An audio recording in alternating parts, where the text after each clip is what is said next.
¿Otra película de ferrocarriles? Sí, de los primeros ferrocarriles de Sudamérica. ¿Acá en Argentina? No, ¿En Chile, en Brasil? en Paraguay. En Paraguay, ahí nos habíamos quedado. ¿Qué pasó con el Paraguay? Esto. Había una vez, en un lugar muy pero muy lejano, un país chiquito llamado Paraguay, en el que las cosas iban bastante bien. Paraguay tenía la primera línea ferroviaria de Sudamérica y la primera fundición de hierro, desde donde salía una tonelada de metal por día. Así pudieron botar el primer barco a vapor con casco de acero construido en el continente. Se llamaba Iporá. Paraguay tenía también una línea de telégrafo. El Estado fomentaba la educación pública y gratuita y el porcentaje de analfabetos era uno de los más bajos de la región.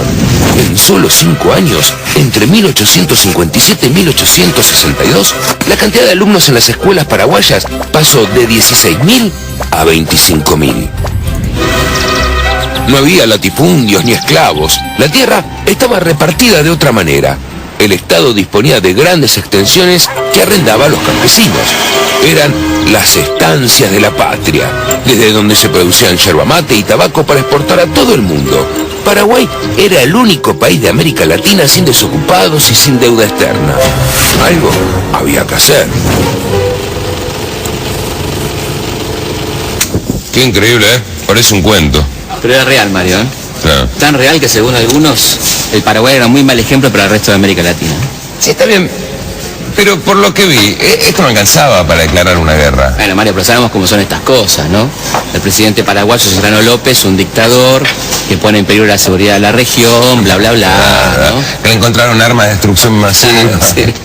Al final Bush no inventó absolutamente nada. No inventó nada. ¡Ey, ustedes dos! Si queremos salvar nuestras libertades y nuestro porvenir, tenemos el deber de ayudar a salvar el Paraguay.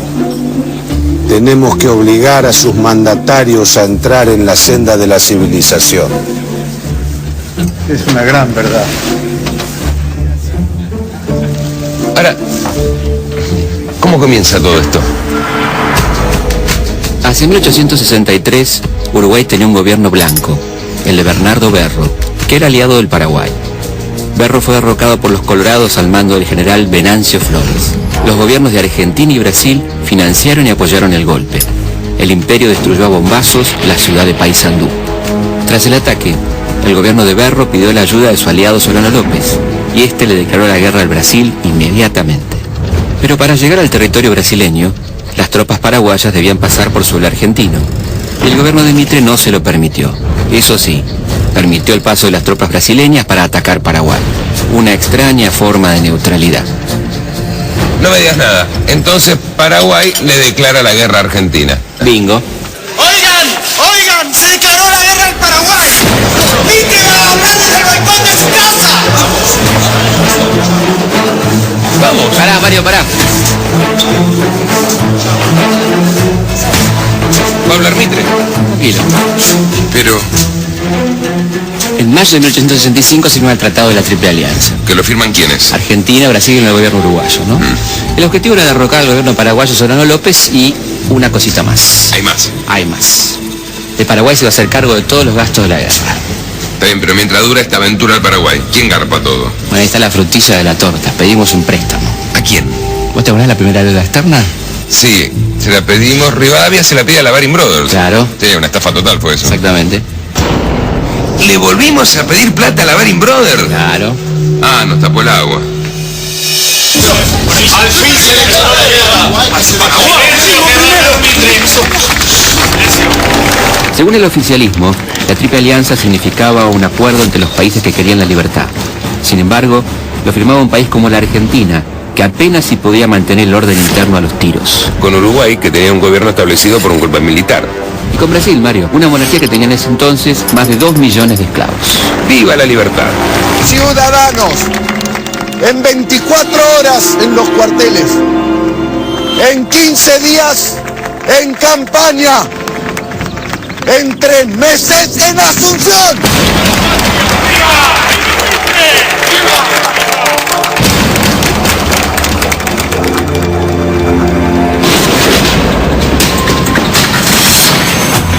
Los cálculos de Mitre fueron algo inexactos. La guerra duró casi 5 años, le costó al país más de 500 millones de pesos y 50.000 vidas humanas. Mitre dejó su cargo de presidente a su vicepresidente Marcos Paz y se puso al frente de las tropas argentinas. Bueno, en ese aspecto, nuestros respetos al señor Mitre. Claro, y a todos los miembros del gobierno que vieron perder la vida a sus hijos en el frente de batalla, ¿no? Cosa que ningún político de la actualidad estaría dispuesto a hacer. Y mientras tanto, la gente de la provincia, ¿qué decía? El general Urquiza trató de reunir fuerzas en 2 oportunidades, pero le fue muy difícil.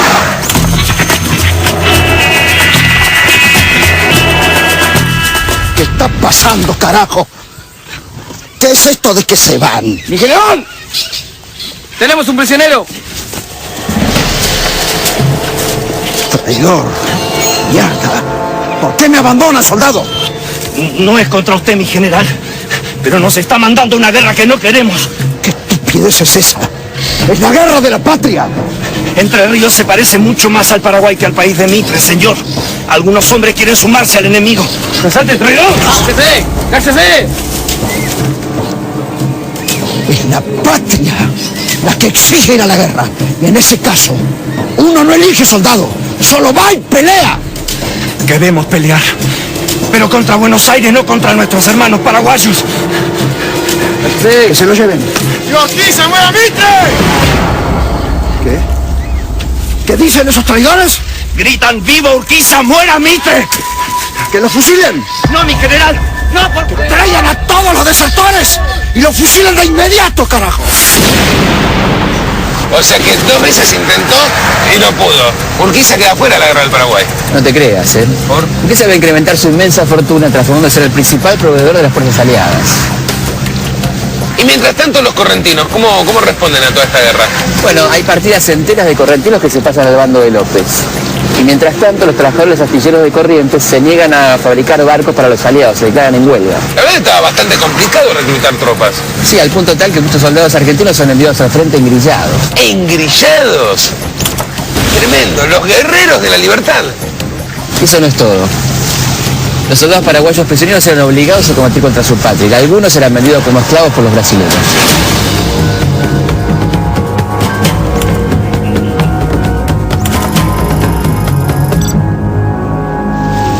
¿Y cómo fue la guerra? Las fuerzas paraguayas fueron rápidamente expulsadas después de la batalla de Yatay y el sitio de Uruguayana. Ah, bueno, entonces ahí ya estaba. No, la guerra recién estaba empezando. Los aliados no se detuvieron, querían invadir, destruir, siguieron avanzando. Una cláusula del Tratado de la Triple Alianza los obligaba a seguir peleando hasta derrocar al presidente Solano López. El 16 de abril de 1866, 50.000 soldados aliados logran cruzar desde Corrientes hasta territorio paraguayo. Para hacerlo, deben enfrentar infinidad de obstáculos naturales a lo largo de interminables 12 días. Del otro lado, los esperaba la muerte y el deshonor. Mientras tanto, medios europeos difunden los términos hasta entonces secretos del Tratado de la Triple Alianza. La acción militar es repudiada por toda América y el mundo no duda en denominarla Guerra de Conquista. El 2 de mayo de 1866, las tropas de Flores son derrotadas por los paraguayos en Estero Bellaco. Pero 20 días después, triunfan los aliados en Tuyutí. Fue la batalla más grande de América del Sur. 33.000 aliados se enfrentaron a 25.000 paraguayos. Los derrotados tuvieron 6.000 muertos y 7.000 heridos. Solano López hizo fuerte en Curupaití y ahí esperó a los aliados. Quédese tranquilo, en Curupaití no hay más que 50 cañoncitos. La artillería brasileña va a empezar de un momento a otro con su trabajo. Lo nuestro va a ser caminar hasta la fortaleza y tomar posesión. Fueron días de mucha lluvia.